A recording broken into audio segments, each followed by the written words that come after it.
Hello everyone. This week's leadership lesson is about a slingshot moment early in my career that helped me in reaching the top but also staying at the top. One of the key reasons I have observed that leaders fail to succeed in their roles is because of a mismatch between their capabilities and the role expectations.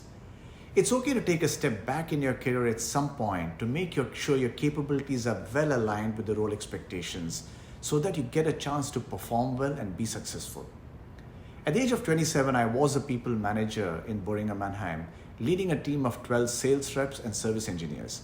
I had become a manager, which was a great recognition, but I had stopped feeling professionally challenged. When Boston Scientific was starting their operations in India, I was called for the sales manager interviews. However, at the interview, I was identified to be too young for the role and asked to take up a frontline sales specialist job as an individual contributor. Now, this was an incredibly challenging decision to make, as I had not come across any stories in my personal network of people who had taken a step back versus aspiring to move up.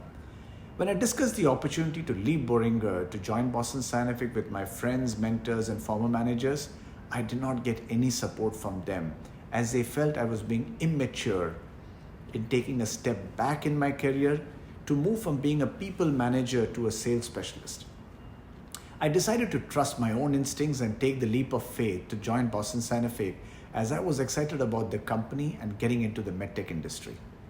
Taking a step back meant being out of my comfort zone, as I had to reinvent myself, carry the sales bag again to establish my credentials, learn the new skills needed in the medtech business. By taking up the frontline role, it gave me ample time to understand the medtech business and the nuances of dealing with interventional cardiologists, one of the toughest breed of customers to manage.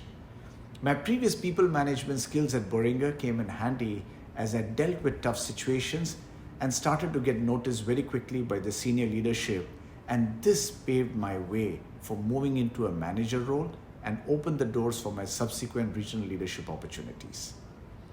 In this context, I want to bring a reference to the rubber band model on strategy developed by Professor Robert Bergelman of Stanford University, which is about aligning what it takes to win versus what we got, and the what we say versus what we do. When these are misaligned, then a strategic dissonance occurs, and you can bring the same theory in the context of a company strategy or your own leadership capabilities of matching skills versus expectations.